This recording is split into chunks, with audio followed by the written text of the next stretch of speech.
Hello दोस्तों। आज हम जानेंगे कि उत्तर भारत में अरावली पर्वतमाला को लेकर क्यों विरोध प्रदर्शन हो रहा है।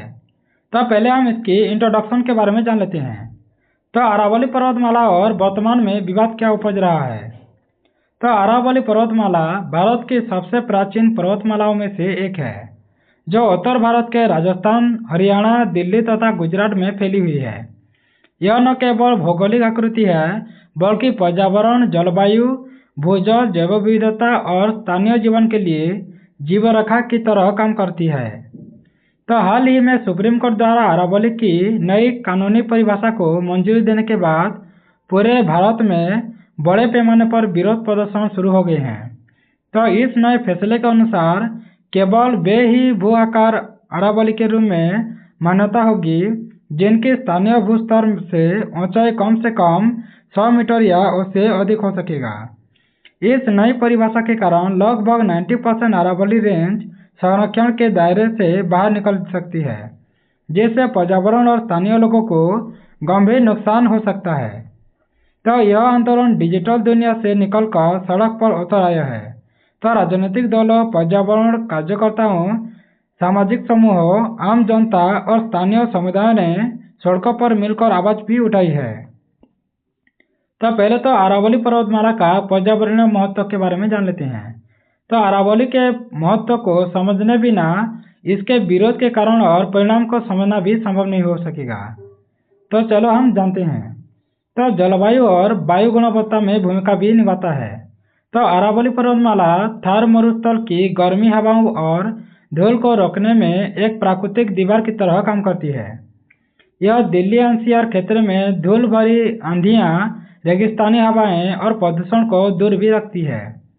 इस पर्वतमाला के बिना दिल्ली सहित आसपास के शहरों में वायु गुणवत्ता और तापमान पर सीधा प्रभाव पड़ेगा, जिससे स्वास्थ्य संकट और प्रदूषण की गंभीरता भी बढ़ सकती है। उसके बाद भूजल रिचार्ज का स्रोत भी बन सकता है रिसर्च का। तो अरावली की चट्टानों तक यानी ढलानों वर्षा के पानी को भूमि तल के नीचे भेजकर भूजल भंडार, जिसको हम ग्राउंड वाटर रिचार्ज कहते हैं, उसको भी बनाए रखती है। तो यह क्षेत्र का मुख्य पानी स्रोत है, जिस पर लाखों लोगों को खेतों, पशुओं और जैव विविधता की निर्भरता भी बना रहता है।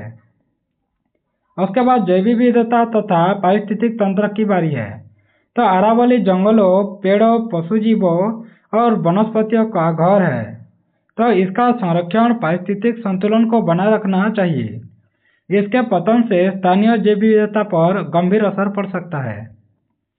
उसके बाद क्या बदल गया है, तो सुप्रीम कोर्ट का नया फैसला क्या है उसके बारे में जान लेते हैं। तो सुप्रीम कोर्ट ने 20 नवंबर 2025 को केंद्रीय पर्यावरण मंत्रालय की नई परिभाषा को स्वीकृति भी दे दी है, जिसके अंतर्गत केवल वही भूरूप यानी अरावली हिल्स माने जाएंगे जिनकी ऊंचाई स्थानीय भूस्तर से 100 मीटर या उसके ऊपर होगी। तो ऐसी पहाड़ियां जिनका ऊंचाई 100 मीटर से कम है, उन्हें अरावली से बाहर कर दिया जाएगा। अरावली रेंज उन भूभागों को कहा जाएगा जहां दो या अधिक ऐसी 100 मीटर ऊंची पहाड़ियां यानी 500 मीटर की दूरी पर होगा। इसका परिणाम क्या हो सकता है, तो अनुमान है कि इससे अरावली पर्वतमाला का लगभग 90% हिस्सा संरक्षण से बाहर हो सकता है। इसका मतलब यह होगा कि अब उन क्षेत्रों में खनन कर सकेंगे, निर्माण और औद्योगिक क्रियाएं कानून के द्वारा यानी दायरे से बाहर भी हो सकता है। इससे पर्यावरणीय क्षरण भी हो सकता है। तो वायु, पानी, मिट्टी और जैव विविधता पर गंभीर असर पड़ सकता है। उसके बाद क्यों फैसले से जनता नाराज है, तो संरक्षण के दायरे में कमी की गई है इसीलिए। तो विरोध करने वाले कहते हैं कि नई परिभाषा सिर्फ ऊंचाई पर आधारित होता है, जबकि अरावली की सभी पहाड़ियां, घाटियां, छोटी शिलाओं, ढलानें भी पर्यावरणीय भूमिका निभाती है। तो अगर ऊंचाई कम होने के कारण उन्हें संरक्षण से हटाया गया तो ये प्राकृतिक ढालों बर्बाद हो सकती है। उसके बाद खनन और निर्माण के लिए रास्ता खुलना। तो प्रदर्शनकारियों का आरोप है कि इससे खनन उद्योग और भूमि व्यवसाय के लिए दरवाजा खुल जाएगा, जिससे वन और घास के मैदानों में कटाई होगी और अनियंत्रित खनन भी बढ़ सकता है। इससे जमीनें बिगड़ सकेंगे, वृक्षों का नुकसान भी होगा और पारिस्थितिकी तंत्र भी ध्वस्त हो सकेगा। उसके बाद सामाजिक और राजनीतिक प्रतिक्रिया भी होगी। तो राजस्थान जैसे राज्यों में कांग्रेस, एनएसयूआई, सामाजिक पर्यावरण समूह ने खुलकर इसका विरोध किया है। तब पूर्व मुख्यमंत्री अशोक गहलोत ने भी नई परिभाषा को उत्तर भारत के भविष्य के लिए खतरा बताया है और सरकार से पुनर्विचार की मांग भी की है। उसके बाद भविष्य की पीढ़ियों के लिए भी खतरा बन सकता है। तब प्रदर्शनकारी कहते हैं कि अगर अरावली को ऊंचाई के आधार पर तोलकर सीमित कर दिया जाएगा तो भविष्य में पानी की कमी हो जाएगी, रेगिस्तानीकरण बढ़ जाएगा, प्रदूषण भी बढ़ जाएगा और असंतुलित परिस्थितियों जैसी समस्याएं भी खड़ी हो सकेंगी। उसके बाद विरोध के स्वरूप के बारे में जान लेते हैं, इसकी रणनीतिक और प्रदर्शन के बारे में। तो सड़क से सोशल मीडिया तक आंदोलन हो गया है। तो इस मुद्दे पर आंदोलन सड़क पर, डिजिटल प्लेटफॉर्म पर और सोशल मीडिया पर, इस तीनों पर तेजी से फैल रहा है। तो लोगों ने हैशटैग सेफ अरावली जैसी मुहिम को सोशल मीडिया पर ट्रेंड कराया है और जहां पर्यावरण कार्यकर्ताओं, आम लोगों और प्रभावित समुदायों ने भी आवाज उठाया है। उसके बाद विविध प्रकार के विरोध के बारे में जान लेते हैं, कौन कैसा विरोध कर रहा है। तो सड़कों पर प्रदर्शन कर रहे हैं, जैसे उदयपुर, जयपुर, गुरुग्राम आदि शहरों में लोग, वकील, विद्यार्थी, युवा और ग्रामीण समुदाय ये सब सड़कों पर निकल गए हैं। उसके बाद कलेक्टर, न्यायालय और बाहर धरना और मार्च भी निकाला गया है। तो स्थानीय प्रशासन के खिलाफ विरोध स्वरूप धरना भी दिया गया है। एक दिवसीय उपवास रखा गया है और सांकेतिक आंदोलन भी किया गया है। ग्रामीण समुदाय ने एक दिवसीय उपवास का ऐलान भी कर दिया है। उसके बाद सोशल मीडिया पर समर्थन भी मिल रहा है बहुत सारे। तो लोग प्रोफाइल पिक्चर बदलकर समर्थन दे रहे हैं, कई प्रभावशाली सामाजिक वीडियो पर वायरल हो रहा है। उसके बाद राजनीतिक पहलों की भूमिका के बारे में जान लेते हैं। तो यह मुद्दा सिर्फ पर्यावरण का नहीं रह गया है, यह राजनीतिक बोझ का मुद्दा भी बन गया है। तब पूर्व मुख्यमंत्री अशोक गहलोत का बयान की बात करें तो अशोक गहलोत ने नई परिभाषा को उत्तर भारत के भविष्य के लिए गंभीर खतरा बताया है और केंद्र से पुनर्विचार की अपील भी की है। उन्होंने स्वयं सोशल मीडिया डायमेंशन में अपने समर्थक की पीठिका भी बदल दी है। उसके बाद विपक्षी दलों का नुक्ता ए नजर भी हो गया है। जैसे विरोधी दलों का कहना है कि यह निर्णय पर्यावरण संरक्षण की मूल भावना के विपरीत भी हो सकता है और राजनीतिक दबाव में लिया गया है। तो संयुक्त विरोध और आंदोलनों का उद्देश्य सरकार को नीति में सुधार करने के लिए मजबूत कर रहा है। उसके बाद विशेषज्ञों का विश्लेषण और चेतावनियां भी दिया गया है, जिससे पर्यावरणीय नुकसान के जोखिम भी हो सकता है।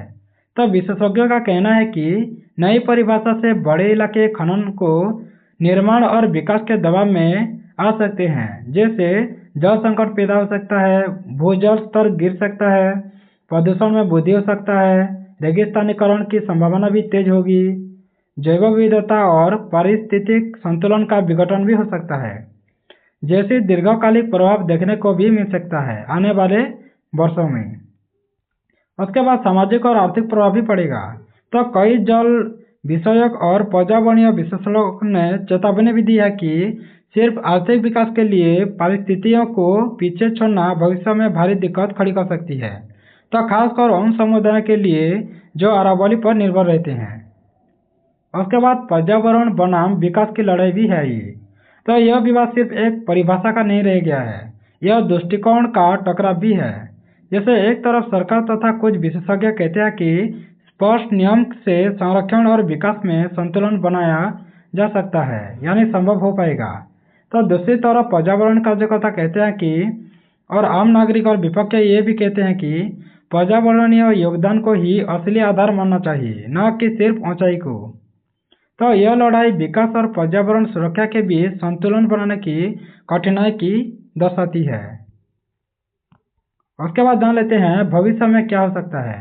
तो पुनर्विचार की संभावनाएं बढ़ सकता है। जैसे अगर विरोध तेज हुआ और संगठन यानी संगठित रहे तो सरकार या सुप्रीम कोर्ट पुनर्विचार के लिए खुल सकता है।